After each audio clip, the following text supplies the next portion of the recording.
SIT ಕಸ್ಟಡಿಗೆ ಶಾಸಕ H D. Revanna.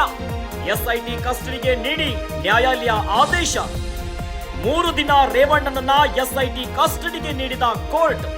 May 8ರವರೆಗೆ ಎಸ್ಐಟಿ ಕಸ್ಟಡಿಯಲ್ಲಿರುವ ರೇವಣ್ಣ ಕಸ್ಟಡಿಗೆ ನೀಡಿ ನ್ಯಾಯಾಧೀಶ ರವೀಂದ್ರ ಕಟ್ಟಿಮನೆ ಆದೇಶ. ಮಹಿಳೆಯನ್ನ ಕಿಡ್ನಾಪ್ ಪ್ರಕರಣದಲ್ಲಿ ಅರೆಸ್ಟ್ ಆಗಿರುವ ರೇವಣ್ಣ.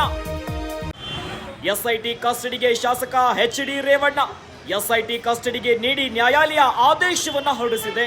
3 ದಿನ ರೇವಣ್ಣ ಎಸ್ಐಟಿ ಕಸ್ಟಡಿಯಲ್ಲಿರ್ತಾರೆ. ಮಹಿಳೆಯ ಕಿಡ್ನಾಪ್ ಪ್ರಕರಣದಲ್ಲಿ ಅರೆಸ್ಟ್ ಆಗಿರುವ ರೇವಣ್ಣ ಕಸ್ಟಡಿಗೆ ನೀಡಿ ನ್ಯಾಯಾಧೀಶ ರವೀಂದ್ರ ಕಟ್ಟಿಮನೆ ಆದೇಶವನ್ನ ನೀಡಿದ್ದಾರೆ. ಮೇ 8ರವರೆಗೆ ಎಸ್ಐಟಿ ಕಸ್ಟಡಿಯಲ್ಲಿರುವ ರೇವಣ್ಣ.